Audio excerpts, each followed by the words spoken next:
বাম আমলে কংগ্রেসকে নিয়ে রসিকতা করে অনেকেই একটি কথা বলতেন, রাজ্যে কংগ্রেস নাকি ভোট পাখি। দীর্ঘ বাম শাসনে ভোট এলেই কংগ্রেসের কিছু কর্মসূচি চোখে পড়ত, তাই এমন বলতেন বাম কর্মী সমর্থকরা। সেই দিনগুলো এখন ইতিহাস।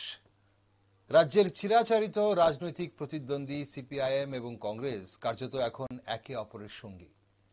গণতন্ত্র পুনরুদ্ধারের আওয়াজ তুলে 2023 বিধানসভা নির্বাচনে আসন সমঝোতা করেছিল সিপিএম এবং কংগ্রেস।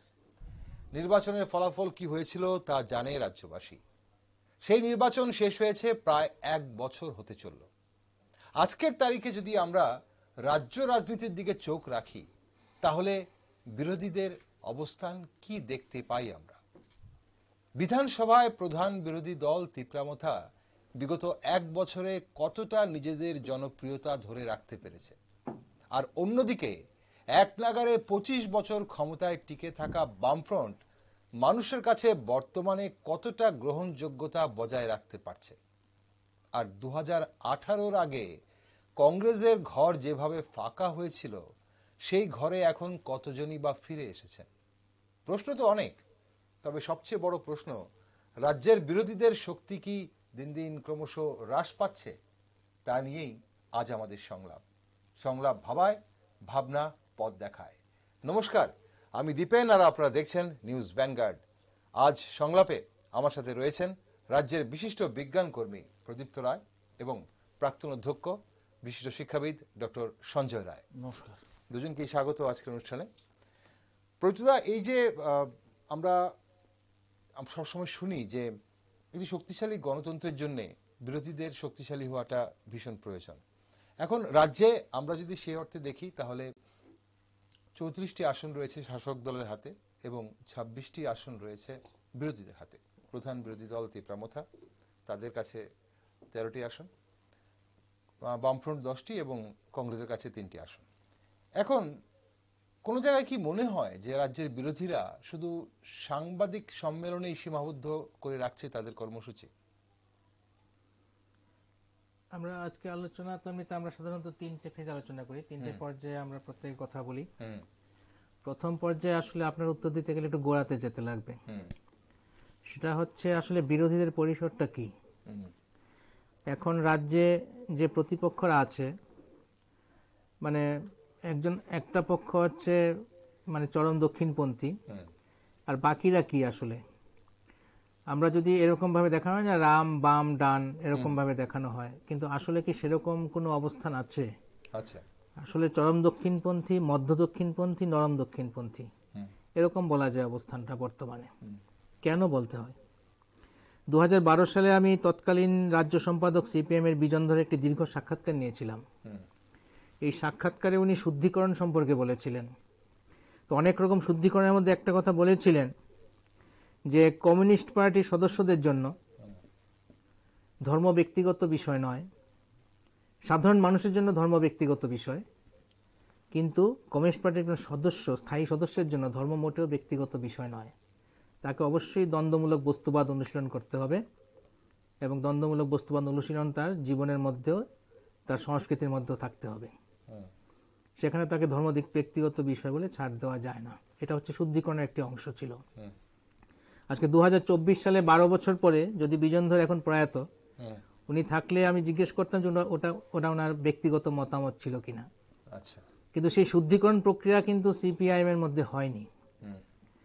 ফলে বর্তমানে যে আবহ আছে, যে সাংস্কৃতিক পরিমণ্ডল আছে ত্রিপুরার, তাতে বিরোধী পরিসর থাকার মতো সাংস্কৃতিক অবস্থান, মতাদর্শগত অবস্থান অ্যাকচুয়ালি সিপিএম এর কর্মী সমর্থকদের মধ্যে আছে কিনা, তার মধ্যে নিহিত আছে অ্যাকচুয়ালি প্রতিপক্ষ হিসেবে সিপিএম দাঁড়াতে পারে কিনা বর্তমানে এই প্রবল যে হিন্দুত্ববাদ বা যে দক্ষিণপন্থী মতবাদের বিপক্ষে, মানে প্রতিরোধে। আর কংগ্রেসের অবস্থা যদি আমি বিশ্লেষণ করি, তাহলে বলবো যে আসলে তো কয়েকজন ব্যক্তির অনুগামী ভিত্তিক একটি দল ত্রিপুরাতে চলছে। সে বিধানসভার সময় কি হয়েছিল সেটা হয়তো হতে পারে যে নেগেটিভ যে ব্যাপারটা, অর্থাৎ কংগ্রেস থেকেই তো বিজেপিতে গেছে সবাই, বেশিরভাগ, প্রায় সবটাই। তাদের মধ্যে বীতশ্রদ্ধ যে অংশ ছিল, পরিবর্তন হবে সেরকম আকাঙ্ক্ষা যাদের ছিল, তাদের একটা অংশ হয়তো কংগ্রেসে ফিরে এসেছিল, কিন্তু সেটা যতটা মনে ছিল ততটা নয়। মূলত 2 বা 3 নেতৃত্বের অনুগামীদের নিয়ে আসলে কংগ্রেসের সমস্ত ভোট ব্যাংক, আর বাকিটা হচ্ছে সিপিএম এর লোকজন কংগ্রেসকে ভোট দিয়েছিল। আচ্ছা, ফলে কংগ্রেসের বিরোধী পরিষদ তো আগেও ছিল না, 2018তেও ছিল না, এখনো নেই। আর তীব্রামথাকে তো বিরোধী দল বলা যায় না। তীব্রামথা আসলে বিরোধী হিসেবে একটা মানে কি বলা যায়, একটা দাঁড় করানো হয়েছে বিরোধী হিসেবে তীব্রামথাকে, কিন্তু কার্যত তীব্রামথার কোনো বিরোধী অস্তিত্ব নেই। আচ্ছা, এখন বিরোধী হিসেবে আছে, ভবিষ্যতে কি হবে সেটা আলাদা কথা, সেটা কি হবে সেটা ভবিষ্যতেই বলতে পারে, কিন্তু আমি বাস্তবত তীব্রামথার কোনো বিরোধী পক্ষ হিসেবে ধরতে পারি না। তাহলে এখন যে বিরোধী রাজনীতির যে প্রশ্নটা, সেটা কিন্তু ঘুরিয়ে ফিরে সেই সিপিএম এর অবস্থান কি তার উপরই দাঁড়িয়ে থাকে। বাকি দুটো দলের কিন্তু বিরোধী অবস্থান থাকার মতো কন্ডিশন নেই। এবার সিপিএম এর কতটা আছে সেটা আমরা বিচার বিশ্লেষণ করতে পারি। প্রথম কথা হচ্ছে যে এখন এই যে সারা ভারতবর্ষ জুড়ে যে প্রবল হিন্দুত্ববাদের যে ঢেউ আছে, তার থেকে কিন্তু আমাদের ত্রিপুরা রাজ্য মুক্ত নয়। এবং যে সাংস্কৃতিক আবহ আছে, তাতে বিরোধী পরিসরে যে লোকগুলো আছে বলে আমরা মনে করছি, তারাও আসলে মতাদর্শগতভাবে কিন্তু বিজেপি বা আরএসএস যে রাজনীতি করে, যে মতাদর্শ প্রচার করে, তারই অধীন আছে। এবং আমরা চারিদিকে এখন যে অবস্থা দেখছি, মূলত যেভাবে যুবশক্তি থেকে শুরু করে সমস্ত সাধারণ জনগণ যেভাবে তার সমস্ত সংকট সত্ত্বেও, প্রাত্যহিক জীবনের সংকট সত্ত্বেও যেভাবে যে ধরনের ফেস্টিভ মুডে ওরা মজা আছে, এবং যেভাবে তাদের সমস্ত মানে সংকট, যে বাস্তব জীবনের সংকটগুলিকে আড়াল করে রাখা হয়েছে, এবং সেটা কিন্তু সেমন ভাবে তেরকম ভাবে সাধারণ মানুষের মধ্যে গণ অসন্তোষ হিসেবে দেখা দিচ্ছে না বর্তমান যে সংকটগুলো। তার চেয়ে বরং দেখা যাচ্ছে ওরা নানা রকম অন্যান্য যে প্রোগ্রাম তাদের জন্য দিয়ে দেওয়া হচ্ছে, তার মধ্যে ওরা কম বেশি ঢুকে আছে, একটা বড় অংশ যাদের অ্যাক্টিভ হওয়ার কথা ছিল। এবং সেক্ষেত্রে বাস্তবত বিরোধী পক্ষে যারা আছে, সিপিআইএম এবং তাদের যে কর্মীবৃন্দ এখনো যারা অবশিষ্ট আছে, তাদের অবস্থানও কিন্তু সেভাবে পরিলক্ষিত হচ্ছে না। আমি স্যারকে দেব, এখন ওনারও বক্তব্য আছে। আমি দুটো উদাহরণ দিতে পারি। আমার 2 বন্ধু, একজন হচ্ছেন একটি লোকাল কমিটির সদস্য, মানে আগরতলারই একটি লোকাল কমিটির সদস্য, আরেকজন হচ্ছে সোনামুড়া অঞ্চলের লোকাল কমিটির সদস্য। কেন বলছি সেটা, একজন কিছুদিন আগেই বলেছে যে রাম মন্দির 22 তারিখ উদ্বোধন হবে, কিন্তু রাম আমাদের ত্রিপুরা মানে বাঙালির নন, রাম হচ্ছে উত্তর ভারতীয় বা পশ্চিম ভারতীয়দের জন্য, অবাঙালিদের জন্য। আমাদের পূজ্য দেবতা রাম নন, উনি শিব ভক্ত, উনি শিবের পুজো করেন, 22 তারিখ উনি শিবের পূজা করবেন, উনি লোকাল কমিটির সদস্য সিপিএম এর। আরেকজন হচ্ছে 5 বার নামাজি, সোনামুড়া অঞ্চলের লোকাল কমিটির সদস্য, উনিও আমার বন্ধু। উনি আমাকে বিভিন্ন সময়, এখন অতটা করেন না, উনি আগে আমাকে বোঝাতেন যে ইসলাম কেন শান্তির ধর্ম, সে ব্যাপারটা উনি আমাকে বোঝাতেন। এবং উনি নীতিনিষ্ঠ ইসলাম মানে মুসলমান। তো এই সমস্ত ধর্মীয় অস্তিত্ব রেখেই ওরা সিপিএম এর সদস্য। তো ফলে ব্যাপারটা দেখা যাচ্ছে কি, আজকে যে বাতাবরণ আছে তার অধীন তো সিপিএম এর কর্মী সমর্থকরা আছে, এমনকি নেতৃস্থানীয়রাও আছে। ফলে আজকে এই যে মতাদর্শগত লড়াই, সেই লড়াই করার মতো অবস্থায় সিপিএম এর নেই। আর মতাদর্শ লড়াই না রেখে যদি শুধুমাত্র অর্থনৈতিক দাবিদার ভিত্তিতে আন্দোলন করতে হয়, সেই অর্থনৈতিক দাবি দেওয়া ভিত্তিক আন্দোলনকে দাবিয়ে দেওয়াটা শুধুমাত্র প্রশাসনিক ক্ষমতা প্রয়োগ করেই করা যায়, এবং সেটা আমরা বারবার দেখতে পাচ্ছি। এবং যেখানে যেরকম দাবি দেওয়া হচ্ছে, এখন এসমা নাশা নানা রকম প্রয়োগ করা আছে। কর্মচারী আন্দোলন এখন বন্ধ হয়ে গেছে, কর্মচারী ডিএ না পেলেও আন্দোলন করতে পারে না। এবং অন্যান্য যে আন্দোলনগুলি আছে সেগুলিও দমন পীড়ন করার মতো সমস্ত অস্ত্র কিন্তু রাষ্ট্রযন্ত্রের কাছে আছে। ফলে সেখানে মতাদর্শগত শক্তি যদি না থাকে, তাহলে কিন্তু সেটা সম্ভব নয়। এবং সাংস্কৃতিকভাবে সেই মতাদর্শগত অবস্থাটা কিন্তু সম্পূর্ণ গুড়িয়ে দেওয়া হয়েছে বা হচ্ছে। এবং সেই জায়গা থেকে মানে সিপিএম ঘোষিতভাবে মার্ক্সবাদী, কিন্তু মার্ক্সবাদ অধ্যয়ন না করে যদি ভাববাদ অধ্যয়ন করে বা ভাববাদের আবহে যে বাতাবরণের মধ্যে যদি সদস্য কর্মীরা থাকে, তাহলে সিপিএম এর কখনই মাথা তুলে দাঁড়ানো সম্ভব নয়। ওকে, আসবো এই বিষয়টা নিয়ে আরেকটু আমরা বিস্তারিত আলোচনা করব। যে বিষয়টা আপনি বলছিলেন যে ধর্মীয় অস্তিত্বের ব্যাপারটা, ধর্মীয় অস্তিত্বের একদম গোড়াতে যাওয়ার বা রুটে যাওয়ার আগে স্যার আপনার থেকে একটু জানবো, এই মুহূর্তে যদি একটু ওভারঅল যদি আমরা দেখি, যেটা প্রীতদা বলছিলেন, প্রীতদা একটু কিছু জিনিস একদম রুটে গিয়ে বলেছেন, আমাদের রাজ্যের যারা বিরোধীরা রয়েছে তাদের অবস্থানটা আপনার চোখে কেমন দেখছেন আপনি? মানে ত্রিপুরা রাজ্যের ইতিহাসটা যদি আমরা খুব লক্ষ্য করি, রাজনীতির ইতিহাসটা যদি লক্ষ্য করি, তাহলে আমরা মানে উনি বলছিলেন যে আপনি প্রথমে শুরু করেছিলেন যেটা সিপিএম তো ত্রিপুরা রাজ্যে প্রায় দীর্ঘদিন ক্ষমতায় ছিল, তার আগে কংগ্রেস সরকার ছিল। তো আগে মূলত 77-76-এর আগের কথাটা আমার ততটা খুব বেশি মনে নেই, তা কিন্তু যা ইতিহাস দেখে বা যা দেখতে পাচ্ছি সেটা মানে যাদেরকে আমরা বিরোধী বলি আর কি, তো একটা তো সরকার পক্ষ থাকে আর একটা বিরোধী পক্ষ থাকে। তো বিরোধী দলের যে কার্যকলাপটা আমরা মূলত ত্রিপুরা রাজ্যে এটা এই মানে বিশেষত বিধানসভা নির্বাচন আসলে আমরা সেটাকে লক্ষ্য করতে পারছি। সেটা আপনি 1977-78 সাল থেকেই লক্ষ্য করে দেখুন। তো কখন কখন ত্রিপুরা রাজ্যে বিরোধীরা আবার ক্ষমতায় এসেছে তার প্রেক্ষাপটটা যদি লক্ষ্য করে দেখবেন, যখনই সেন্ট্রাল গভর্নমেন্ট কেন্দ্রীয় সরকার যখন নাকি উইক হয়ে গিয়েছে, আচ্ছা, তখনই কিন্তু ত্রিপুরা রাজ্যে কিন্তু বিরোধীরা ক্ষমতায় এসেছে। যদি একটু খুব ভালো করে লক্ষ্য করে দেখুন 77-78 সালে এটা তখন অস্থিরত জনতা সরকার এসেছিল বা ইন্দিরা গান্ধী ইমার্জেন্সির পর উনি সরকার পরিবর্তন হয়েছিল। 88 সালে যখন নাকি রাজীব গান্ধী পাওয়ারফুল ছিল, 415টা সিট নিয়ে এসেছিল, তখন ক্ষমতাশালী হয়েছিল। বা 93 সালে যখন নাকি আবার সিপিএম কামব্যাক করলো দীর্ঘ সময়ের জন্য, 25 বছরের জন্য যখন এলো, তখনকার প্রেক্ষাপটটা লক্ষ্য, তখন কিন্তু নরসিংহ রাও গভর্নমেন্ট কিন্তু সেন্ট্রাল গভর্নমেন্ট উইক ছিল এবং অনেকেই বলে যে কংগ্রেস নাকি সেটা বামপন্থীদের হাতে তুলে দিয়েছিল। এরপর আপনি লক্ষ্য করে দেখুন 18 সালে যখন নাকি 14 সালে যখন 2014-তে কেন্দ্রীয় সরকার যখন নাকি আপনার মোদিজি ক্ষমতায় এলো এবং তারপর 2023-এ আবার ক্ষমতায় এলো, যখন আমরা ত্রিপুরা রাজ্যে দেখলাম আবার বিজেপি রিইনস্টেটেড হলো। তো প্রেক্ষাপটটা যদি আপনি লক্ষ্য করে দেখবেন, তার পিছনে কিন্তু ত্রিপুরা রাজ্যের একটা অর্থনৈতিক বড় ব্যাপার একটা কিন্তু কাজ করছে। মতাদর্শগত ব্যাপার থেকে অর্থনীতি একটা ব্যাপার কিন্তু এখানে খুব চাঙা আমার মনে হয় ত্রিপুরা রাজ্যে না, শুধু সেটা পুরো নর্থ ইস্টে আমরা যদি লক্ষ্য করি দেখব যে বেসিক্যালি এই অঞ্চলের লোকজন যে কেন্দ্রে যে সরকার থাকছে তাকেই কিন্তু বারে বারে টেনে আনছে। কারণ কি, তার পিছনে একটা প্রেক্ষাপট আছে।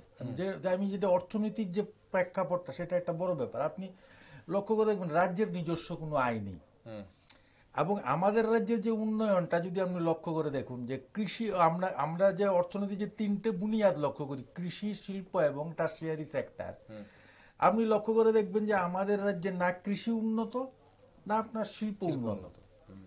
ঠিক আছে, আমার এখানে সার্ভিস সেক্টর ডেভেলপ করেছে। একটা সময়ে ওই সার্ভিস সেক্টরের মধ্যে রাজ্য সরকারের মোটামুটি ভাবে যে কর্মসংস্থানের একটা বিশাল জায়গা ছিল সরকারি সেক্টর। তখন নৃপেন বাবুর আমলেই বলুন বা দশরথ বাবুর আমলেই বলুন বা ওই আমাদের এই পুরনো বা সুকুমার সেনগুপ্তরাম, তখন ত্রিপুরা রাজ্যের অধিকাংশ লোকেরই বেসিক্যালি যে কর্মসংস্থানের জন্য সরকারি সেক্টর একটা বিশাল একটা ছিল। কিন্তু এখন যেটা দেখা গিয়েছে, এখন যেটা বুঝতে পারা যাচ্ছে যে প্রত্যেকটা রাজনৈতিক দলেরই যদি কিছু না কিছু ডেলিভারি দিতে হয়, তা যে মতাদর্শগত তার মধ্যে যাই থাকুক, এখন যখন আপনি চালাতে যাবেন তখন আপনার কিন্তু তার জন্য কিন্তু আপনার অর্থ দরকার। আপনার যে ভিশন যেটা আছে, তো ভিশনটাকে ইমপ্লিমেন্ট করবার জন্য বা আপনি যদি জনগণের সেবা করতে চান বা জনকল্যাণমূলক কার্য করতে চান, তাহলে রাজ্যের নিজস্ব একটা আয় লাগবে। কিন্তু সেই আয়টা কিন্তু রাজ্যে কিন্তু হচ্ছে না এবং এটা কিন্তু রাজ্যের জনগণ খুব ভালো করে বুঝতে পেরে গিয়েছে, আমার ব্যক্তিগত ধারণা।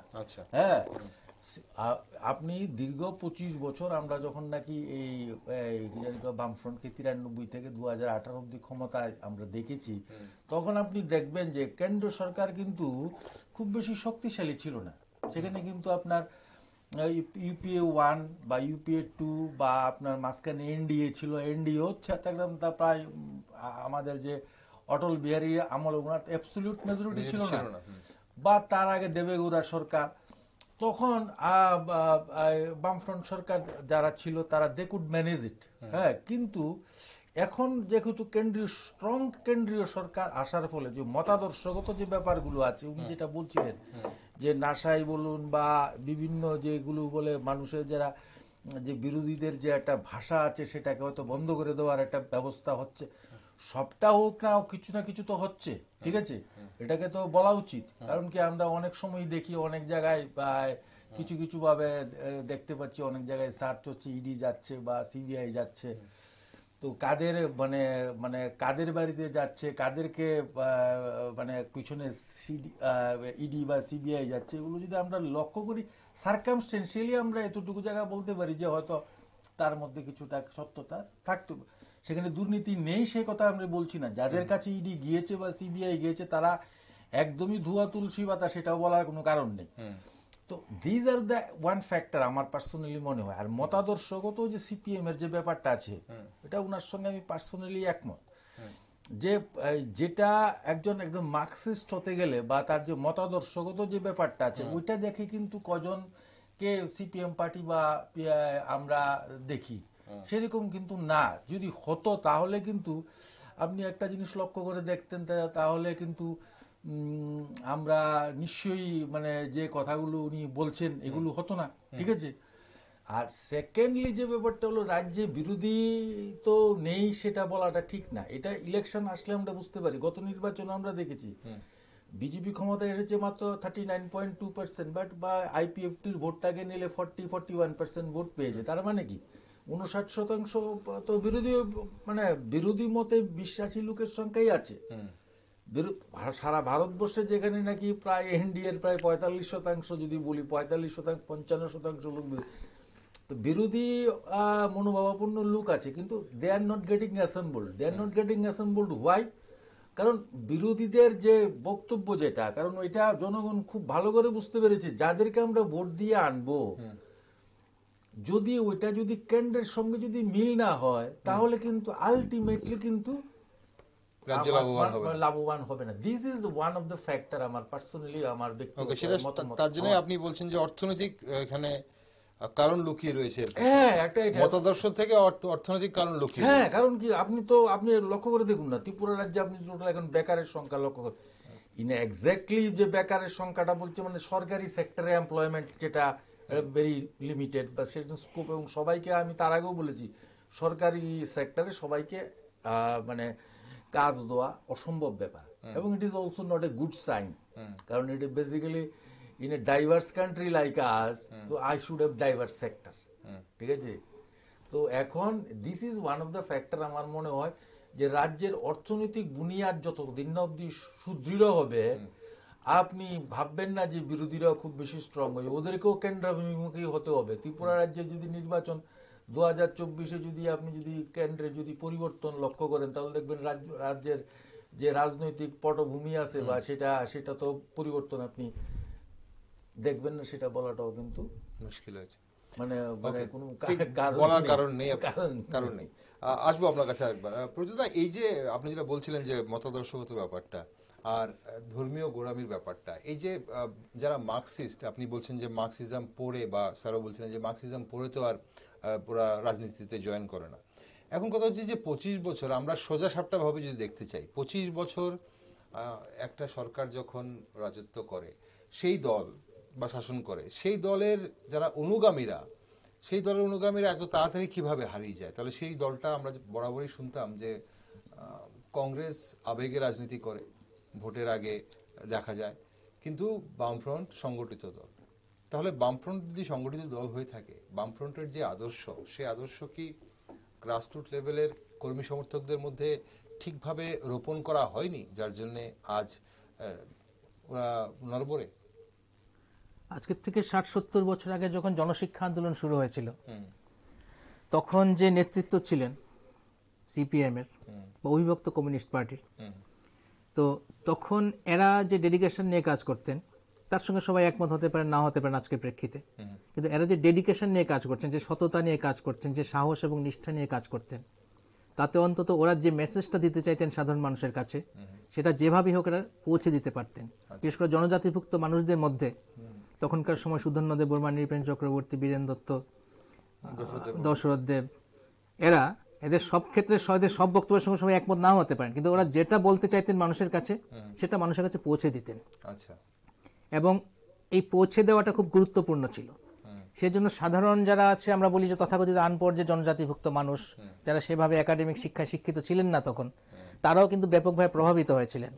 এবং একটা মতাদর্শগত জায়গা থেকেই, একটা লড়াইয়ের জায়গা থেকেই, সংগ্রামের জায়গা থেকেই কিন্তু আসলে জনশিক্ষা আন্দোলনে সামিল হয়েছিলেন, এবং তার ঢেউ জনজাতি অধ্যুষিত অঞ্চলের বাইরে এসে ত্রিপুরার বাঙালি সমাজের মধ্যে এসে পড়েছিল, এবং তখন একটা ব্যাপক প্রভাব ছিল। এই জায়গাটা যখন ক্ষমতায় আসা হয়েছে 1978 সালে, তারপর ধীরে ধীরে ক্ষমতায় এসে কিন্তু সেটা হারিয়ে গেছে। আচ্ছা। এবং পরবর্তী সময়ে 93 সালে আসার পরে সেটা আরো খারাপ অবস্থা হয়েছে। 88 পর্যন্ত একটা পর্যায়ে ছিল, 93 সালে ক্ষমতা আসার পর সেটা স্তীমিত হতে হতে 2018-তে ক্ষমতা হারানোর সময় সিপিএম এর আর মতাদর্শ অবস্থান কিছুই ছিল না। আচ্ছা। যে কারণে দেখা গেছে যে সম্পূর্ণ উল্টো দিকে চলে যাওয়াটায় তেমন অসুবিধা হয়নি সাধারণ যে সমর্থক বা কর্মীদের অনেকেরই। না হলে কি হয়েছে, এরা বসে যেতে পারত। যদি সিপিএম এর কার্যকলাপে যদি হতাশ হতো, বিক্ষুব্ধ হতো, তাহলে মতাদর্শ অবস্থান যদি ঠিকঠাক থাকতো তাহলে হতাশ হয়ে বসে যেত, কিংবা অন্য একটা দল করত, কিংবা নিজের অন্যভাবে সংগঠিত হতো। সেটা না করে পুরো উল্টো দিকে আরএসএস বিজেপির মধ্যে সংগঠিত হওয়ার ব্যাপারটা ঘটতো না। কিন্তু ব্যাপকভাবে সেটাই ঘটেছে। কিংবা জনশিক্ষা আন্দোলন যে জনজাতিদের নিয়ে করা হয়েছিল, তারা এখন রাজতন্ত্রের পক্ষে দাঁড়িয়ে গেছে। আর রাজতন্ত্রের বিরুদ্ধে লড়াই করেই তো জনশিক্ষা আন্দোলন হয়েছিল। তো তারা আবার রাজতন্ত্রের ভক্ত হয়ে গেল কি করে এই লোকগুলো? আসলে দেখা গেছে যে পরবর্তী জেনারেশনের কাছে আসলে এই আদর্শই পৌঁছায়নি। আর সিপিএম ঘোষিতভাবে তো মার্ক্সবাদী, তার অনুশীলন তো দ্বন্দ্বমূলক বস্তুবাদ। আজকে মার্ক্সবাদ তো তার কাছে বেশি প্রাধান্য হবে। অনেকে বিবেকানন্দের ভক্ত হতে পারেন, সমর্থক হতে পারেন, কিন্তু সিপিআইএম তো মার্ক্সবাদকে নিয়ে যাবে। কিন্তু কালকে আমি ফেসবুকে দেখেছি প্রচুর পোস্ট হয়েছে যে প্রকৃত হিন্দুত্ব বিবেকানন্দ কিভাবে করেছেন আর কিভাবে বিবেকানন্দ বিকৃত করছে আরএসএস বিজেপি। এটা হচ্ছে ওদের বিষয়। তো এই বিষয়টা নিয়ে যদি যায় তাহলে আজকে প্রবল হিন্দুত্ববাদের যে তোড় চলছে, এই স্রোত চলছে, এতে এই নরম হিন্দুত্ববাদ চলবে না। উদারতাবাদী যে হিন্দুত্ববাদের কথা এখন বলছে সিপিআইএম বলছে বা কংগ্রেসও বলছে, সেগুলি এখন চলবে না। কারণ লোকে যদি খায় কড়া পাকের সন্দেশই খাবে। এখন রাম মন্দির হবে, এই যে মানে হিন্দুত্বের ধ্বজাধারী এখন বিজেপি। এখন সেখানে যদি এসে যদি ওই কংগ্রেস চেষ্টা করেছিল, কিচ্ছু হয়নি, নরম হিন্দুত্ববাদ টিকবে না। আজকে এই প্রবল হিন্দুত্ববাদের জোয়ারে, হিন্দুত্ববাদী জাতীয়তাবাদের যে প্রবল জোয়ার, এখানে নরম হিন্দুত্ববাদ টিকবে না। এটা করতে গেলে বোনেরা বলবে ওরা জালিমাল। নেতৃত্বরা ধরার চেষ্টা করছে নাকি কর্মী সমর্থকরা ধরার চেষ্টা করছে? কর্মী সমর্থকরা আসলে প্রভাবিত হয়ে যাচ্ছে। গোটা আসলে আরএসএস বিজেপি পরিকল্পিতভাবে সারা ভারতবর্ষে যে সাংস্কৃতিক আবহ তৈরি করেছে সেটা হচ্ছে হিন্দুত্ববাদী আবহ তৈরি করেছে। এটা ঘটনা যে 100% লোক তো আর বিজেপিকে ভোট দেবে না, কিন্তু যত সংখ্যক লোক ভোট দেবে এই আবহতে যতটা তুলে নেওয়া দরকার সেটারও তুলে নিচ্ছে। কিন্তু প্রায় 100% লোকই কিন্তু তাদের সংস্কৃতির অধীন হয়ে আছে।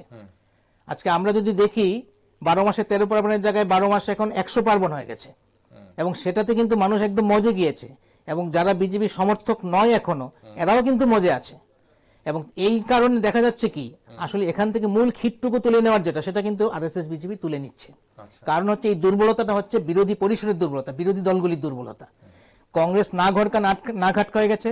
আর সিপিএম এখন ভেসে থাকার জন্য কি করছে, এখন মার্ক্সবাদকে বাদ দিয়ে, লেনিনবাদকে বাদ দিয়ে এখন ওই আধ্যাত্মিক যে ধর্মগুরুরা আছে তাদের মতবাদ কতটা আসলে বিজেপি বিকৃত করছে সেগুলি বোঝানোর জন্য উঠে পড়ে রেখেছে। লোকে ওগুলি বুঝবে না, লোকে ওগুলি বুঝতে চায় না। লোকে বুঝবে যে এরা আসলে হিন্দুত্বকে উপরে তুলে ধরার জন্য, এবং আমরা সবাই হিন্দু, আমরা একসময় খাতরাতে ছিলাম, এখন আমরা গর্বিত, আমরা উদ্ধত, আমরা প্রবল পরাক্রমশালী, আমাদের এখন বিজেপির ছাতার তলায় যেতে হবে, আরএসএস এর ছাতার তলায় যেতে হবে। ফলে কি হচ্ছে, যদি পাল্টা যদি মানুষের রুটি রুজি সংগ্রামের কথা যদি আনতে হয় তাহলে বিকল্প মতাদর্শ দিয়েই সেটা আনতে হবে। বিজেপির মাঠে খেলে তাদেরকে হারানো যাবে না। কিন্তু বারবার দেখা গেছে সিপিএম কংগ্রেস বিজেপির মাঠেই খেলছে, মুখে এক কথা বলছে, কিন্তু কার্যত তারা যে মাঠটা তৈরি করেছে সেই মাঠে তাদেরকে গোল দিয়ে হারানোর চেষ্টা করছে। সেটা হবে না, সেটা হওয়া সম্ভব নয়। এজন্যই দেখা গেছে যে আসলে এদের আস্তে আস্তে পরিসর আরো কমে যাচ্ছে। তাদের লোকাল কমিটি, ডিস্ট্রিক্ট কমিটির লোকের মধ্যে পর্যন্ত মতাদর্শগত কোনো জোর নেই। এরা বোঝেই না ভাববাদ আর দ্বন্দ্বমূলক বস্তুবাদের মধ্যে তফাৎ কি। তাত্ত্বিক হতে পারে বিষয়টা, কিন্তু এখানের মধ্যে লুকিয়ে আছে আসল রহস্যটা। এ কারণে লড়াই আন্দোলন করতে গেলে যে জোরটা, সেই জোরটা কিন্তু নেই। যতদিন সিপিএম শাসন ক্ষমতায় ছিল, শাসন ক্ষমতা থাকার কারণে প্রশাসনিক যে শক্তি ছিল ওই শক্তিকে নিয়ে ওরা বিরাট করে সংগঠন করেছে। 5.5 লক্ষ ডিওয়াইএফ এর সদস্য ছিল, কিন্তু আজকে ডিওয়াইএফ এর সদস্য 5,500-ও নেই, লোকই পায় না। আজকে লোকাল কমিটির যে সেক্রেটারি ছিল একটি অঞ্চলে, তাকে নিয়ে আমি 20 দিন সমানে ঘুরেছি, অন্য একটা কারণে ঘুরেছি। সে নিজেই হতাশ, কি কাজ করবে বুঝতে পারছে না।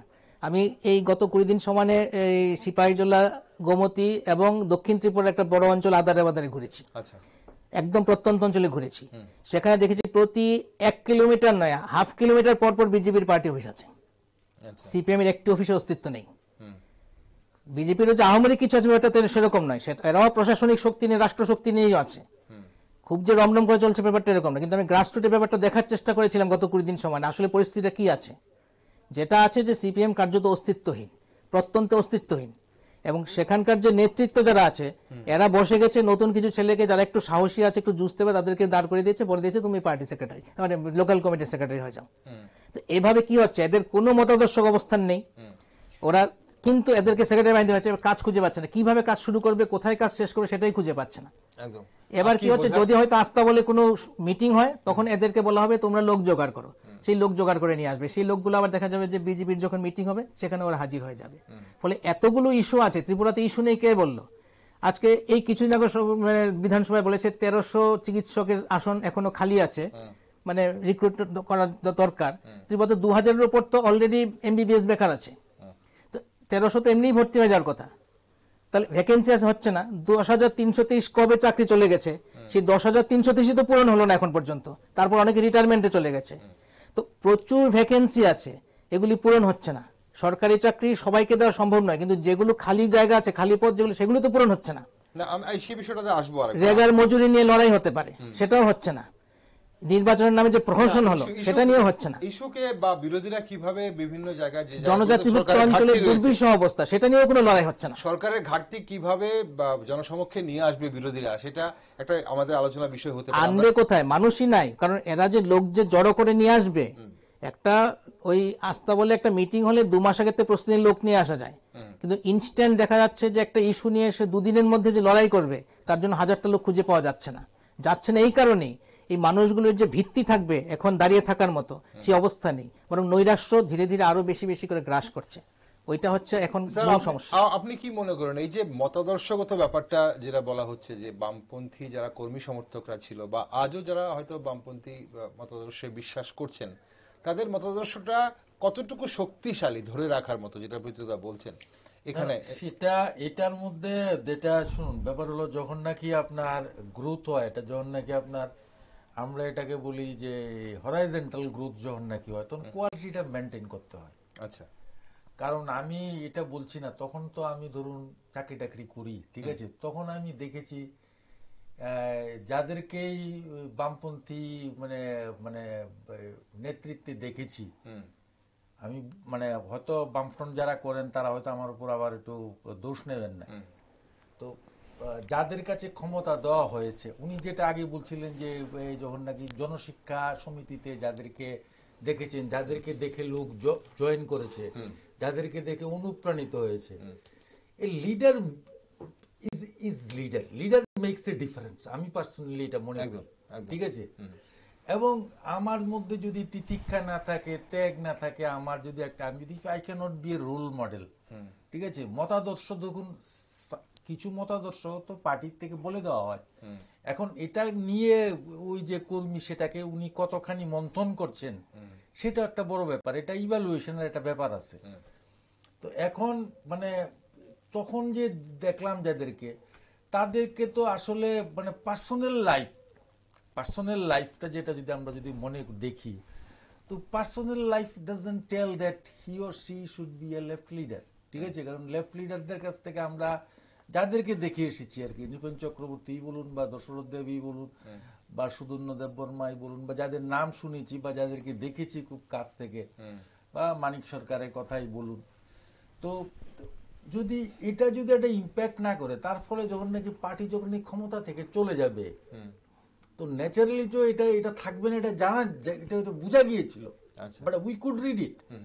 এবং এখন যেটা বিজেপিতে দেখতে পাচ্ছেন, বিজেপির যেটা মেসিভ হরাইজন্টাল গ্রোথ যেটা দেখতে পাচ্ছেন, আমি কিছুক্ষণ আগে বলছিলাম, যদি কেন্দ্রে যদি সরকার পরিবর্তন, ত্রিপুরা রাজ্যেও আপনি দেখবেন সেটা হয়তো দ্রুত, কারণ ত্রিপুরা রাজ্যে যেভাবে বিকাশ হয়েছে ঠিক সেভাবেই হয়তো ঝরে যেতে পারে। আচ্ছা, তো মানুষ ক্ষমতার পাশে থাকতে পছন্দ করে। হ্যাঁ, ক্ষমতার এখানে বর্তমান যুগে দাঁড়িয়ে তাহলে মতাদর্শের কোনো মানে ভ্যালু খুব একটা বেশি সেই অর্থে নেই। তাহলে মতাদর্শ নেই, কিন্তু যারা লিডার হবে, আমি যদি সেরকম লোককে যদি আমি লিডার করতে পারি, ঠিক আছে, এবং leader is A basically making leader should be A continuous process. এটাও কিন্তু বামপন্থীদের মধ্যে আমার মনে একটা বড় ব্যাপার আছে, একটা ডেফিসিয়েন্সি এখানে আছে। মেকিং লিডার কথা আপনি মানে আমি লিডার যে বানাচ্ছি, ঠিক আছে, লিডার আপনাকে কনস্ট্যান্ট লিডার বানিয়ে যেতে হবে। আপনি যে একটা জিনিস লক্ষ্য করে দেখবেন, এবার যে কয়দিন আগে নির্বাচন হয়ে গেল, 5 রাজ্যের নির্বাচন হয়ে গেছে, আপনি লক্ষ্য করে দেখবেন, খুব ক্লোজলি দেখবেন, বিজেপি কিন্তু 3 রাজ্যের কিন্তু মুখ্যমন্ত্রী কিন্তু পাল্টেছে, তিনটা যে মানে মানে নতুন মুখ আমরা দেখতে পেয়েছি, যাদেরকে আমরা ভেবেছিলাম মতো মুখ্যমন্ত্রী হবেন তারা ওনারা হয়নি। তো this is a good sign, মানে আমাকে আমাকে আমাকে লিডার বানাতে হবে যাতে ওইখানে একটা ক্রাইসিস ডেভেলপ না হয়, যাতে ওই যে মতাদর্শগত যাকে আমি যেভাবে মোল্ড করেছি তাকে আমাকে তুলে আনতে হবে। আপনি এখন অর্গানাইজেশনালি আপনি যদি সিপিএম যদি আপনি লক্ষ্য করে দেখুন যে টপ লেভেল থেকে যদি আপনি সেটা আপনি পলিট ব্যুরো লেভেল থেকে বা যদি আপনার বিভিন্ন স্টেট লেভেল থেকে বা ডিস্ট্রিক্ট লেভেল থেকে ওনারা যারা সিপিএম করেন তারা তো আমার উপর রাগ করবেন না আমি যে কথাটা বলছি। আপনি আপনি মোটামুটি দেখতে পাবেন কতজনকে প্রত্যেকটা জায়গায় আপনি দেখবেন যে 1/3 বা 1/5 বিভিন্ন পার্টিতে শিফট হচ্ছে না। তো আপনাকে আপনাকে আমরা ইনজেক্ট করতে হবে নতুন লিডার্স, ঠিক আছে, এবং তাকে দায়িত্ব দিয়ে তাকে টেস্ট করাতে হবে, ঠিক আছে, তাহলে দেখবেন যে আপনার সংগঠন মজবুত থাকবে। কিন্তু ভারতবর্ষে তো দেখা যাচ্ছে কি সমস্ত পলিটিক্যাল পার্টিগুলি কিন্তু একটা ব্যুরোক্রেটিক স্টাইলে চলছে, মানে সিনিয়র যারা হবে তারাই লিডার হবে। কিন্তু হঠাৎ করে নিচ থেকে তুলে আনা সেটাও কারা, নতুন মুখও কারা, আপনি যদি একটা যদি আপনার যদি কারোর আশীর্বাদ ধন্য না হন নিচ থেকে যারা গ্রাউন্ড লেভেল লিডার যারা আছে তাদেরকে তুলে আনার কথা বলছি, কয়টা পার্টিতে আপনি দেখতে পাবেন? খুব কম পার্টিতে। সেজন্যই যখন ক্ষমতা চলে যায় বা যখন নাকি এই একটা যখন লিন পিরিয়ড আছে, খরা পিরিয়ড যখন আসে, তখন পার্টি ক্ষমতা থেকে গেলে সহসায় ঘুরে আসতে পারছে না। এই জায়গাতেই লিডারের একটা বিশাল একটা ভূমিকা আছে। অনেক সময় আমরা বলি, অনেক সময় ম্যানেজমেন্টের ভাষায় অনেক সময় man is a cog of the machine ভাবে একটা পার্টস চেঞ্জ করে দাও, কিন্তু তা না, লিডার ইজ এ লিডার। এখানে স্যার রেডিমেড লিডার্স এর একটা ব্যাপার আছে। যেরকম আমরা যদি একটু পশ্চিমবঙ্গ থেকে চোখ রাখি, তৃণমূল যেরকম রেডিমেড লিডার্স অন্যান্য সেক্টর থেকে, অন্যান্য বিভিন্ন ডিপার্টমেন্ট থেকে, যেমন যারা হয়তো অ্যাক্টিং এ রয়েছেন, টলিউডের নায়ক নায়িকারা যারা এমনিতে রিনাউন্ড, হয়তো ওনারা নিজেদের মধ্যে একটা সেলিব্রিটি, তাদেরকে এনে সংসদীয় রাজনীতিতে দাঁড় করিয়ে দিচ্ছেন, সেই সেলিব্রিটির মুখটা কাজে লাগাচ্ছেন একটা readymade leader. They are not leaders. ওনারা কি আদৌ লিডার্স হতে পারেন সেটাই প্রশ্ন। ওনাদেরকে লিডার হিসেবে দেওয়া হচ্ছে, সেটাও বিভিন্ন রাজনৈতিক দলগুলির মধ্যে যখন নাকি বিভিন্ন গোষ্ঠীর মধ্যে একটা দ্বন্দ্ব থাকে সেটাকে হয়তো নিউট্রালাইজ করবার জন্য স্টপ গেপ অ্যারেঞ্জমেন্ট, কিন্তু they are not the leaders. They are not the leaders. Political leaders are totally different. হ্যাঁ, গ্রাউন্ড লেভেলে জনগণের নেতা যারা, জননেতা এখন আপনি প্রায় ফেসবুক দেখলে দেখবেন সবাইকে জননেতা বলা হয়। তা আমি একদিন বলেছিলাম সবাই কি জননেতা নাকি, জননেতা কয়জন আছে, ঠিক আছে। তো এখন লিডার, পলিটিক্যাল লিডার বা আমাদের জননেতা, পাবলিক লিডার পাবলিকের মধ্যে থেকে আসা উচিত। পাবলিকের সঙ্গে যারা কাজ করেছে, পাবলিকের সেন্টিমেন্ট যে বুঝে, যারা জনগণের সমস্যা জানে, রাজ্যের সমস্যা জানে, রাজ্যের কোথায় কি আছে। তো আপনি ত্রিপুরা রাজ্যের 1-2 জন ভালো মুখ্যমন্ত্রীর নাম বললে বা 2-3 জন মুখ্যমন্ত্রীর নাম বললে আমরা কেন নিপেন বাবুর নাম আগে বলি? Because he has a wide range of knowledge. He has travelled across the state, বিভিন্ন জায়গায় ত্রিপুরা রাজ্যের আনাচে কানাচে। আমি মাঝে মাঝে বলি যে এত রাস্তাঘাট, আপনি যদি ত্রিপুরা যে রাস্তার সাইজ ছোট হতে পারে, তখন লোক কম ছিল তাই হয়তো ওটা ভিজুয়ালাইজ, ওটা হয়তো লিডাররা করতে পারেনি, বা যারা নাকি রাস্তা বানানোর কাজে ছিল ওরা ভিজুয়ালাইজ করতে পারেনি। কিন্তু রাস্তা কিন্তু ত্রিপুরা যে বিভিন্ন জায়গায় হয়েছে। আপনি যে প্রাইম মিনিস্টার আপনার যে রাস্তার যেটা সড়ক যোজনা আছে, প্রচুর রাস্তা, ত্রিপুরা যে প্রচুর রাস্তা, উনি তো এগুলো রাস্তা কানেক্টিভিটি করার চেষ্টা করেছে, যাতে উপজাতি জনজাতি এলাকায় বলুন বা বিভিন্ন রাস্তা নেই সেটা কিন্তু বলতে পারবেন না, কিন্তু রাস্তা এখন পাকা হয়নি বা মানে নিত্য সেই রাস্তার মানে কি যেন বলছিলাম যে না, ঠিক আছে, আমরা একটু আবার জায়গায় আসি। আমাদের যে আলোচ্য বিষয় ছিল আজকে, যে আমরা বারবারই যেটা শুনি যে শক্তিশালী গণতন্ত্রের জন্য বিরোধীদের শক্তিশালী হওয়াটা খুব জরুরি। এখন আসন রয়েছে, প্রযোজদা প্রথমে আপনি শুরুতে যে ব্যাখ্যাটা করেছিলেন যে এই মুহূর্তে আপনি সবাইকে সেই অর্থে বিরোধী ধরতে পারছেন না। এখন কথা হচ্ছে যে তিপ্রামথা প্রধান বিরোধী দল, তিপ্রামথার অবস্থান কি আছে এবং ভবিষ্যতে কি হবে সেটা হচ্ছে পরের ব্যাপার। রাজ্যের জনগণের জন্য, যেহেতু তিপ্রামথা গোটা রাজ্যেরই প্রধান বিরোধী দল, তো রাজ্যের জনগণকে কতটা প্রভাবিত করতে পারছে তিপ্রামথা তাদের বিভিন্ন কর্মসূচি বা তাদের ভূমিকা দিয়ে বিগত 1 বছরে?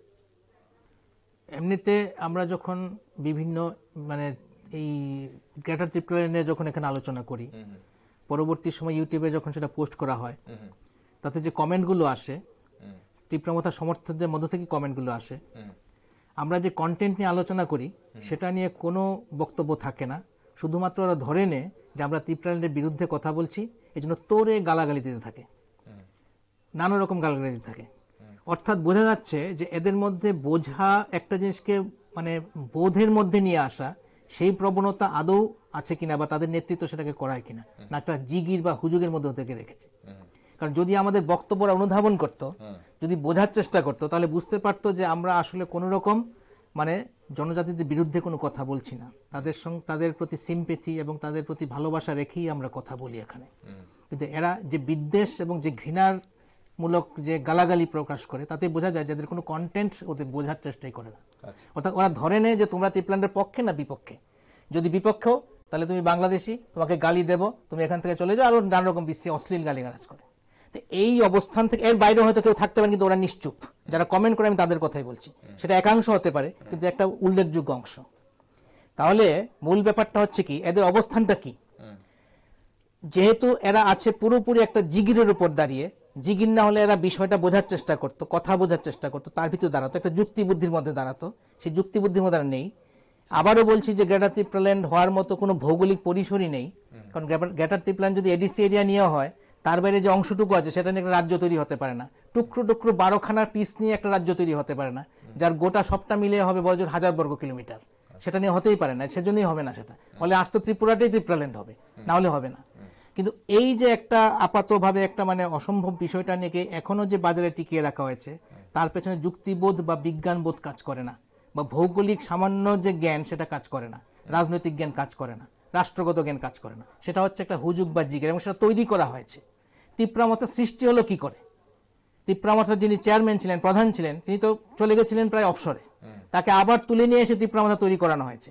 কেন্দ্রীয়ভাবে তিপ্রামথা তৈরি করা হয়েছে। তিপ্রামথা তৈরির পেছনে অ্যাকচুয়ালি আরএসএস বিজেপির ইন্ধন আছে। ফলে ঠিক যেরকম ভাবে তৃণমূল তৈরির ক্ষেত্রে আরএসএস বিজেপির ইন্ধন আছে, আরএসএস এর ইন্ধন আছে। তৃণমূল বিজেপি বিরোধী কিন্তু আরএসএস এর বিরোধী নয়। তো ত্রিপুরাতেও তিপ্রামথা তৈরির পেছনে আরএসএস এর ইন্ধন আছে, এবং আরএসএস এর বিরাট নেটওয়ার্ক তো ত্রিপুরাতে আছে। আমি প্রত্যন্ত অঞ্চলে ঘুরে দেখেছি যে আরএসএস গত 20 বছরে কি পরিমাণ নেটওয়ার্ক তৈরি করেছে এই যে বিভিন্ন অঞ্চলে, এবং এই যে মোর্চা ফোর্চাগুলি তৈরি করা হয়েছে। ফলে তিপ্রামথা এবং আরএসএস এর মধ্যে একটা অবাধ বিচরণ আছে। তিপ্রামথার যে র্যাঙ্কে যারা আছে তাদের সঙ্গে আরএসএস একটা অবাধ বিচরণ আছে। শুধুমাত্র সিপিএম এর জনমুক্তি পরিষদ, গণমুক্তি পরিষদ থেকে সব শিফটেড হয়ে তিপ্রামথা হয়েছে, এরকম সরলীকরণ করলে হবে না। বিষয়টা আরো গঠিত আছে, এবং গণমুক্তি পরিষদ নিয়ে যতই বাগাড়ম্বর করা হোক, তার মধ্যেও যে ঘুণ ধরানোর ব্যাপারটা সেটা বহু আগে থেকেই করা হয়েছে। এবং আরএসএস এর সেখানে যে কার্যাবলী ছিল, গণমুক্তি পরিষদের মাথায়ও ছিল না ব্যাপারটা। যখন হয়েছে তখন কিছু আর করার নেই, সব হারিয়ে গেছে। তো ফলে এই জায়গা থেকে দাঁড়িয়ে আসলে আমরা কখনই তিপ্রামথাকে আমরা বিরোধী অবস্থান দেখতে পাবো না, যদি না কেন্দ্রে ক্ষমতার পরিবর্তন হয়। কেন্দ্রে ক্ষমতার পরিবর্তন তিপ্রামথার পরিবর্তন, নাহলে তিপ্রামথার অস্তিত্বই তো আছে অ্যাকচুয়ালি বিজেপিকে সহায়তার মধ্য দিয়ে। কারণ আরএসএস এর নির্দেশিত পথে চলছে। এরা অস্বীকার করতে পারে, তিপ্রামথা নির্দেশ করতে পারে, কিন্তু বাস্তবতাটা এটাই। সে হয়তো সবাই সমানভাবে ইনভলভ নয়, কিন্তু মূল যে চালিকা শক্তি, যে কান টানলে মাথা আসে, সেখানে কিন্তু দেখা যাবে যে মূল জায়গাটা কিন্তু গ্রিপটা কিন্তু ওখানে রয়ে গেছে। কিন্তু আপাত দৃষ্টিতে যারা গোটা রাজ্যবাসী যারা আছে, শুধু একটা জাতিগোষ্ঠীর নয়, গোটা রাজ্যবাসীর কথাই যখন আমরা বলছি, তিপ্রামথা যেহেতু প্রধান বিরোধী দল, রাজ্যবাসীর যে নানান সমস্যাগুলো বা যেখানে যেখানে সরকারের যে জায়গাগুলো ঘাটতি রয়েছে, সেটা বামফ্রন্টের বা কংগ্রেসের যেমন দায়িত্ব সেগুলোকে জনগণের সামনে তুলে ধরা বা তাদের হয়ে জনগণের হয়ে কথা বলা, সেখানে তিপ্রামথারও দায়িত্ব রয়েছে। দায়িত্ব তো পালন করছে, যেমন এডিসি তে পাওয়া যাচ্ছে না সেটা নিয়ে তো ওরা করছে, ওরা নিজেদের জায়গা থেকে। যার যা স্ব ক্ষেত্রে স্ব জায়গায় বিরোধিতা সবাই করে, মানে নিজেদের স্বার্থগত জায়গা থেকে তো বিরোধিতা আসেই। এখন এডিসি তে যখন তিপ্রামথা ক্ষমতাধর, ফলে এডিসি তে যে বঞ্চনাগুলো হচ্ছে তো সেটা তো ওরা তুলে ধরবেই। বলছি দ্বন্দ্বগুলো অনেক রকম থাকে। বিজেপির সঙ্গে তৃণমূলের দ্বন্দ্ব আছে, আরএসএস এর সঙ্গে তৃণমূলের দ্বন্দ্ব নেই। বিজেপির সঙ্গে তিপ্রামথার দ্বন্দ্ব থাকতে পারে, কিন্তু আরএসএস যখন আসে এখানে তখন তার সঙ্গে তিপ্রামথার নেতৃত্বের দ্বন্দ্ব থাকবে না। ঠিক আছে, তাই আসল চালিকা শক্তি কিন্তু আরএসএস। সেখানে বিজেপির মধ্যে যে বিজেপির সঙ্গে কেন্দ্রের সঙ্গে দ্বন্দ্ব থাকতে পারে। আজকে যে প্রধানমন্ত্রী আছেন নরেন্দ্র মোদী, উনি কি সবকে আরএসএস এর মত অনুযায়ী চলেন? এটা তো নয়। এমন নয় যে আরএসএস যা বলেন তিনি সেটাই পালন করেন। বহু ক্ষেত্রে তাদের মধ্যেও দ্বন্দ্ব হয়, একমত হন না। ঠিক আছে, আরএসএস এর মতের বাইরেও কাজ করেন। তো সেক্ষেত্রে ত্রিপুরাতেও দেখা যাবে যে এরকম কিছু কিছু ঘটনা তো আছেই, এবং সেক্ষেত্রে কেন্দ্রের ক্ষেত্রে কিছুটা প্রেসার থাকবেই। আফটার অল এটা তো ঘটনা যে তিপ্রামথা আলাদা একটা দল, বিজেপি আলাদা একটা দল। সেখানে সহাবস্থানটা কিভাবে থাকবে সেটা আলাদা কথা। কখনো দ্বন্দ্ব হবে, কখনো আবার মিলও হবে। ওটা উপর থেকে চালানো হবে। ওকে, তো সেক্ষেত্রে প্রকৃত বিরোধী অবস্থান তীব্রমাত্রা তখনই যাবে বা তীব্রমাত্রা অস্তিত্ব বিলীন হয়ে যেতে পারে যদি দেখা যায় যে কেন্দ্রে মানে ক্ষমতার পালাবদল হয়, যার সম্ভাবনা খুব কম। না হলে তীব্রমাত্রা অস্তিত্ব থাকবে, এভাবেই থাকবে। এবং এই যে বলা হচ্ছে না যে এখন এই অনেকটাই কমে গেছে, এখন তাদের সেই মানে জোর নেই, জোর আবার করিয়ে দেওয়া হবে 3 মাসের মধ্যে যদি প্রয়োজন হয়। তীব্রমাত্রার জোর বাড়া কমাটা হচ্ছে নিয়ন্ত্রণের ব্যাপার। মানে জনপ্রিয়তাটা, কৌশলগত জোর বাড়বে, কৌশলগত জোর কমবে, নীতিগত কোনো ব্যাপার এখানে নেই। নীতিগত অবস্থান থেকে এরকম কোনো দল তৈরি হয় না। এই ধরনের আঞ্চলিক দলগুলি যারা আঞ্চলিক জিগিরের উপর তৈরি হয়, তারা কোনো নীতিগত অবস্থান তাদের থাকে না, সবটাই কৌশলগত অবস্থান। আদর্শগত কোনো ব্যাপার নেই তীব্রমাত্রার। আদর্শগত ব্যাপার কি আছে? আচ্ছা, গ্রেটার ত্রিপুরাল্যান্ড চাই, এর বাইরে আদর্শগত ব্যাপার কি আছে? রাজতন্ত্রের জয়গান গাওয়া, সেটা যদি আদর্শগত ব্যাপার হয় তাহলে একটা আদর্শগত ব্যাপার। ওকে স্যার, এই একই ব্যাপার, সময় ফুরিয়ে গেছে অনুষ্ঠানের, এই একই ব্যাপারে আপনি কি মনে করেন? তীব্রমাত্রা তো দেখুন, বিরোধী দল হিসাবে তীব্রমাত্রার এখন ত্রিপুরা রাজ্যের সমস্ত বিরোধী দলগুলিরই আপনার যে কর্মসূচি বা কার্যসূচি আমরা এগুলো ইউটিউব বা সাংবাদিক সম্মেলনের মাধ্যমে আমরা দেখতে পাই, ঠিক আছে? তো এখন তীব্রমাত্রার যিনি বিরোধী দলের নেতা আছেন আমাদের অনিমেষ দেববর্মা, উনি তো ওনাকে প্রায়ই দেখি মোটামুটি ভাবে সংবাদ সম্মেলন করেন এবং বিভিন্ন বিষয়ে উনি কথাবার্তা বলেন। হয়তো সবটাই যে উনি মানে ত্রিপুরী অংশের লোকের বা উপজাতীয় অংশের লোকজনের কথা বলে তা নয়, ও সাধারণ জনগণের। এবং আমি কদিন আগে লক্ষ্য করলাম যে কেন শিক্ষক নিয়োগ হচ্ছে না বা বিভিন্ন বিষয়ে উনি কথাবার্তা বলেন, ঠিক আছে? এটা হয়তো বিরোধী দলের ভূমিকা ওনারা হয়তো পালন করেন, ঠিক আছে? এটা আমার ব্যক্তিগত। তবে একটা কথা সত্যি কথা, যে সেটা হলো যে বিরোধী দলগুলোর যে বিভিন্ন বিষয় নিয়ে যে কর্মসূচি যেগুলো হাতে নেওয়ার কথা, বা রাজ্যে তো মানে যে সমস্ত কিছু সমস্যা আছে, কারণ কি শক্তিশালী বিরোধীর একটা দরকার আছে। সুতরাং শক্তিশালী বিরোধীর ভূমিকা পালন করছে কিনা মানে সেটা একটা প্রশ্ন নিশ্চয়ই আছে। কারণ সেখানে সেই দোষে কিন্তু বামফ্রন্ট যেরকম আছে, কংগ্রেস যেরকম আছে, তীব্রমাথাও আছে। হ্যাঁ, এখন তীব্রমাথার অবস্থান আমরা লক্ষ্য করেছি যেটা এই গত নির্বাচনে যেটা ওনারা এই কি জানি কয় এই গ্রেটার ত্রিপুরাল্যান্ড এটা ডিমান্ড করে যে ওনারা জনগণের কাছ থেকে ভোট চেয়েছিলেন, প্রায় রাজ্যে প্রায় 17 থেকে 18% ভোট পেয়ে ওনারা প্রধান বিরোধী দলে ভূমিকায় অবতীর্ণ হয়েছেন। এখন ওনারা তো ধরুন ওদের এই গ্রেটার ত্রিপুরাল্যান্ড নিয়ে তো এখন খুব বেশি কথা শুনি না। ওই কয়দিন আগে ইন্টারকুলেটার যে আসছিল ওনার সঙ্গে তো ওনারা সাক্ষাৎ করেছিলেন। তো এস সাচ 2024-এর জেনারেল ইলেকশনের পর বোঝা যাবে এক্স্যাক্টলি যে ত্রিপুরা রাজ্যের বিরোধী দলগুলির আসল ভূমিকা কোন দিকে কি হবে। আরো অনেক কিছু বলছিলাম যে নির্বাচনের পরে সমীকরণ পাল্টাবে, হ্যাঁ, এবং প্রত্যেকের অবস্থান কি হবে সেটা এই মানে 2024-এ বিরোধী দলগুলি কে কি ভূমিকা নিচ্ছে তারপর গিয়ে বুঝতে পারা যাবে। এবং তার আগ পর্যন্ত আমার মনে হয় না কেউ কারো জায়গা জমি, আমরা যে জমি যেটাকে বলি, জমিটা ছেড়ে দেবে। কারণ কি 24-এর যদি এই নির্বাচনে আমি যেটা মনে করি যে মানে যারাই কম্প্রোমাইজ করবে, যারাই জমি ছাড়বে, তারাই কিন্তু ultimately they will lose their own position. Okay, যে জমি ছাড়বে, আপনার মতামত, যে জমি ছাড়বে 24-এর আগে যে জমি ছাড়বে তারাই লুজার হবে। একটা শেষ জায়গায় একটু আলোকপাত চাইবো, জাস্ট 2 মিনিট সময় আছে আমার হাতে আর অনুষ্ঠান শেষ করতে। বামফ্রন্টের যে লিডারশিপ, মেকিং লিডারশিপ যে ক্রাইসিসটা, নতুন যে ইয়াং জেনারেশন উঠে আসছে না, যেটা আমরা দেখছি, উঠে আসা যাচ্ছে না বা যেতে পারছে না বা উঠে আসতে দেওয়া হচ্ছে না, যেটাই হোক, এটা কতটা ফ্যাক্টর? আর কংগ্রেসের সেই যে বলা হয় মাঝে মধ্যে যে কংগ্রেস রয়ে গেছে, কংগ্রেসের যে গোষ্ঠী কোন্দলটা, প্রকাশ্যে গোষ্ঠী কোন্দল, এবং গুটি কয়েক যে রাজ্য স্তরের নেতৃত্ব রয়েছেন তাদের মধ্যেই গোষ্ঠী কোন্দল, যেটা মাঝে মধ্যেই প্রকাশ্যে চলে আসে, এটা কতটা বিরোধীদের এফেক্ট করছে এবং বিরোধী মনোভাব সম্পন্ন যারা রয়েছেন রাজ্যের জনগণ, তাদের উপর এটা কেমন প্রভাব ফেলছে? প্রথম কথা হচ্ছে এই যে ডিসেম্বরে প্রিয়াঙ্কা গান্ধী আসবে, রাহুল গান্ধী আসবে, ডিক্লারেশন দেওয়া হলো, আসলো না। তারপরে ভারত জোড়ো যাত্রা, ভারত ন্যায় যাত্রা আগরতলা থেকে শুরু হবে, কিন্তু হচ্ছে না। এই ঘোষণাগুলি আগ বাড়িয়ে দেওয়াটা অ্যাকচুয়ালি খেলো করে দেওয়া হচ্ছে। এবং এতে কি হচ্ছে, দলীয় সদস্যরাও মানে দলের যারা কর্মীরা আছে এরাও মনোভাব আশাহত আছে। হচ্ছে। ফলে কংগ্রেসের অবস্থা হয়েছে এরকম, এবং এখন দ্বিধাবিভক্ত হয়েছে। সভাপতি বদলের পর কংগ্রেস কার্যত দ্বিধাবিভক্ত হয়ে আছে, কিংবা ত্রিধাবিভক্ত হতে পারে। তো সেক্ষেত্রে কি হচ্ছে, কেনই বা সভাপতি বদল করতে হলো, হয় লাভটা কি হলো, এবং কেন সেই দ্বন্দ্ব মেটানো হচ্ছে না, সেই প্রশ্নগুলির উত্তর যথারীতি আমাদের কাছে নাই। ফলে কংগ্রেসকে নিয়ে আসলে আশা করে কোনো লাভ নাই। কংগ্রেসের ব্যক্তিগত ক্যারিশমা কিংবা ব্যক্তিগত প্রভাবে দু একজন লিডার আছে, তারা যে যে আসনে দাঁড়ায় বিধানসভায়, সেই আসনগুলো ওরা জিতে যায়। কিন্তু সেটা ভবিষ্যতে কতটা হবে সেটা অবশ্য ভবিষ্যতই বলতে পারবে। কিন্তু এটা দিয়ে রাজ্যব্যাপী কোনো আলোড়ন তৈরি করা যায় না, এবং রাজ্যব্যাপী কোনো ইস্যু আন্দোলনও গড়ে তোলা যায় না। এরকম বিচ্ছিন্ন কিছু লোককে জড়ো করে ইলেকশনের সময় ইলেকশনটা গাওয়ানো যায়, কিন্তু দৈনন্দিন লড়াই আন্দোলনে থাকা যায় না। ওই প্রেস বিবৃতি দিয়ে আমরা অমুকটা করেছি, এই কাজটা করেছি, এরকম বলা যায়, কিন্তু তার বাস্তবত জনগণের মধ্যে কোনো প্রভাব থাকে না। আর বামফ্রন্টের ব্যাপারটা, বামফ্রন্টের ব্যাপারটা হচ্ছে, বামফ্রন্ট এখন এই যে বললাম যে মতাদর্শগত শক্তি না থাকাতে, মতাদর্শগত অনুশীলন না থাকাতে, ক্রমশ দেখা গেছে যে যখনই ক্ষমতা থেকে হারিয়ে যেছে, পশ্চিমবঙ্গের ক্ষেত্রে সেটা ঘটেছিল, এখন আবার কিছুটা উত্থান হচ্ছে, পুনরুত্থান হচ্ছে, কিন্তু ত্রিপুরার ক্ষেত্রে এখনো সেরকম কিছু হয়নি। ত্রিপুরাতে মীনাক্ষীরা কবে আসবে? ত্রিপুরাতে মীনাক্ষীর আসতে অনেক সমস্যা আছে, কারণ পশ্চিমবঙ্গে যে একটা বাম সংস্কৃতি, সেটা কিন্তু কিছুটা মাত্রায় থেকে যায় এবং কিছুটা মানে হারিয়ে যায়নি। কিন্তু ত্রিপুরার ক্ষেত্রে বাম সংস্কৃতি সেভাবে কিচ্ছু নেই এখন। আচ্ছা, ঘুরতে গিয়ে আমরা দেখি তো বারবার যে কথাবার্তা বলি তো, কারণ ত্রিপুরা ছোট জায়গা, ছোট জায়গাতে সবাই সবাইকে চেনে। ফলে নেতৃস্থানীয় আধা নেতা, শিকি নেতা, সবার সঙ্গে আমাদের কম বেশি পরিচয় থাকে। বামপন্থী নেতৃত্বরা কি কর্মী সমর্থকদের আদৌ কি কাছে টানছেন না দূরে সরাচ্ছেন? প্রথম কথা হচ্ছে যে মনোবল নিয়ে লড়াই করবে কর্মী সমর্থকরা, সেই মনোবল জোগানোর মতো নেতৃত্ব নেই, এবং ঠিক সময় ঠিক ইস্যুকে ধরে সেটা নিয়ে লেগে পড়ে থাকার যে বিষয়টা, সেটা করার মতো নেতৃত্ব না থাকাতে কর্মীরাও সেটাতে মানে যেতে পারছে না।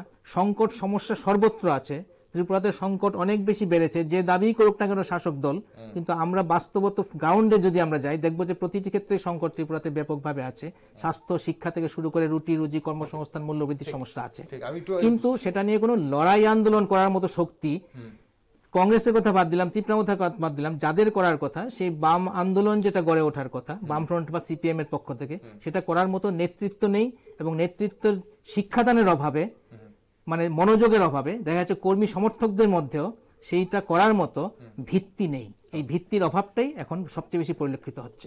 অভাব রয়েছে, ঠিক। স্যার, এই একই বিষয়ে আপনি কি মনে করেন? ছোট্ট করে পবিত্রবাবুর সঙ্গে আমি মানে অনেকটাই একমত। শুনুন, দেখুন, ত্রিপুরা রাজ্যে ইস্যুস নেই বা বিরোধী অংশের লোক নেই, সেটা সত্যি কথা, ঠিক আছে। বিরোধী অংশের লোক মানে কম, সেটা বললে ভুল হবে না, কারণ কি যেটা ভোটের যে পার্সেন্টেজ, যেটা বা ভোট যেটা বলে আর কি। কিন্তু এটা আবার ঘুরিয়ে যদি আপনি বলেন চাল, এটা আবার শাসক দলের কিন্তু এটা অ্যাডভান্টেজও বলতে হবে, কারণ কি ওদের বিরুদ্ধে ওরা 40% বা 42% ভোট নিয়ে 58% জনগণের যে মতামতটা আছে, এটাকে যে একসঙ্গে যে হতে দিচ্ছে না, একসঙ্গে হতে পারছে না, it is credit also goes to them, শাসক দলের যায়। কারণ কি যে কোনোভাবে বিরোধী ভোটটাকে ঐক্যবদ্ধ হতে ওনারা আটকাতে পারছেন, এবং because due the split of the votes they could basically gain the advantage.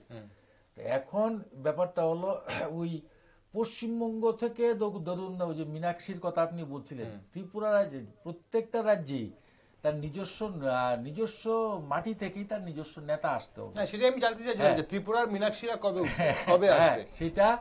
সেটা দেখুন, এটা ট্রানজিশনাল পিরিয়ড একটা। আমার মনে হয় এই যে এটা হঠাৎ করে নেতা আসে না, ঠিক আছে, এটা একটা ট্রানজিশন। 25 বছর একটা দল যখন থাকে, তখন মীনাক্ষীদের তৈরি করতে পারে না কেন? পশ্চিমবঙ্গে লক্ষ্য করে দেখুন, তৃণমূল কবে এসেছিল? 11 সালে। ওইখানে এখন মীনাক্ষীদেরকে দেখা যাচ্ছে আরো। আমি একটা বলতে যে বাম সাংস্কৃতিক আবহ, কিন্তু আমি তো মাঝে মাঝে যাই কলকাতায়, একটা আছে, কিন্তু এখানে কিন্তু সেটা নেই। মানে সংস্কৃতি বলতে কিন্তু গান বাজনা বোঝায় না, সার্বিকভাবে যে বাম সাংস্কৃতিক আবহ, বামপন্থী সংস্কৃতির যে ব্যাপারটা, সেটা কিন্তু সিপিএম ক্ষমতা থেকে চলে যাওয়ার পরে পশ্চিমবঙ্গে কিন্তু কলকাতা বা বিভিন্ন শহরে, আসানসোল, শিলিগুড়ি শহরে ছিল, এখনো আছে, এবং সেটার মধ্যে চাষ করা গেছে। কিন্তু ত্রিপুরাতে বাম সাংস্কৃতিক আবহটা কিন্তু 1978 পর 88 পরে অনেকটাই চলে গেছে, এবং 93 সালের পরে যখন 25 বছর রাজত্ব করেছে, সেখানে কিন্তু বাম সংস্কৃতি ছিল, সরকারি সংস্কৃতি ছিল। ত্রিপুরাতে কি তাহলে চেয়ার ছাড়ার প্রবণতা কম? এটা মুশকিল হলো কি, 93 সালে যখন নাকি ওনারা ক্ষমতায় এসেছেন, তখন যদি আপনি লক্ষ্য করে দেখুন, তখন কিন্তু সেরকম যে আন্দোলনের মাধ্যমে এসেছে তা নয়, কিন্তু ওইটাই কিন্তু একটা বড়। এবং তারপরে কিন্তু তাদের ওই যে মতাদর্শগত বা বিভিন্ন যে মেসিভ এক্সপানশন পার্টি রয়েছে উইদাউট মানে সাপোর্টটা তার গ্রাউন্ড লেভেলটা সেভাবে গড়ে ওঠেনি, তাই মাঝখান দিয়ে লিডার তৈরি হয়নি। ঠিক আছে, এবং এটা ট্রানজিশনাল পিরিয়ড। আমার মনে হয় 24-এর নির্বাচনের পর আপনি লক্ষ্য করবেন যে আরেকটা নতুন একটা ট্রানজিশন হবে, একটা নতুন ফেজ লক্ষ্য করা যেতে পারে 24-এর নির্বাচন। আমার ব্যক্তিগত ধারণা। অসংখ্য ধন্যবাদ আপনাদের দুজনকে আজ এই গুরুত্বপূর্ণ আলোচনায় অংশগ্রহণ করার জন্য। সময় ফুরিয়ে গেছে আজকে, ধন্যবাদ দুজনকে। দর্শক বন্ধুরা, আপনারা দেখছিলেন আজ আমরা একটু ভেবে দেখার চেষ্টা করছিলাম, বিভিন্ন দিক একটু পর্যালোচনা করে দেখার চেষ্টা করছিলাম যে রাজ্যে যারা বিরোধী দল রয়েছে সেই বিরোধী দলগুলোর অবস্থান কি। বামফ্রন্ট বিরোধী দল অবশ্যই আছে, 25 বছরে এক নাগারে রাজত্ব করেছে, শাসন করেছে ত্রিপুরা রাজ্যে, ক্ষমতায় ছিল যারা, তাদেরও মতাদর্শগতভাবে ওনাদের অবস্থানটা কি আছে সেটা ভেবে দেখার চেষ্টা হচ্ছিল। কংগ্রেসের সভাপতি বদল বলুন বা কমিটি বদল বলুন, নেতৃত্বদের মধ্যে একটা যে কোন্দল রয়েছে বা গোষ্ঠী কোন্দল যেটা প্রকাশ্যে চলে আসে মাঝে মধ্যে, সেটা কতটা প্রভাবিত করছে যারা কর্মী সমর্থকরা রয়েছেন তাদের কাছে, তাদের উপর। এবং অবশ্যই প্রধান বিরোধী দল তিপ্রামথার জনপ্রিয়তা নিয়ে কিন্তু আমাদের কথা হচ্ছিল আজ। আপনারা অনেকেই জানেন সবকিছু হয়তো, বা যারা জানেন না আমাদের আলোচনার মাধ্যমে হয়তো কিছুটা বুঝতে পারলেন। আসলে একটা কথাই তো বলে যে জনগণ সবকিছু জানে, জনগণ সবকিছু বোঝে। 24-এর লোকসভা নির্বাচন যত সামনে এগিয়ে আসবে ততই রাজনৈতিক দলগুলোর কর্মসূচি বা কর্মযোগ্য বাড়বে, এবং তারপর 24-এর নির্বাচনের পর কি হয় সেটাই কিন্তু আসল লক্ষণীয় ব্যাপার। সেখানে হয়তো যেমনটা বলছিলেন আমাদের আজকের বিশেষজ্ঞরা যে একটা ট্রানজিশনাল ফেজ চেঞ্জ হবে, একটা ট্রানজিশন হবে, এবং সেখানে কি হয় সেদিকে অবশ্যই আমরাও নজর রাখবো, আমাদের নজরও সেদিকে রয়েছে। তাই আপনার সঙ্গে থাকুন, নিউজ আপডেট এবং টকশো দেখার জন্য চোখ রাখুন শুধুমাত্র নিউজ ভ্যানগার্ডে।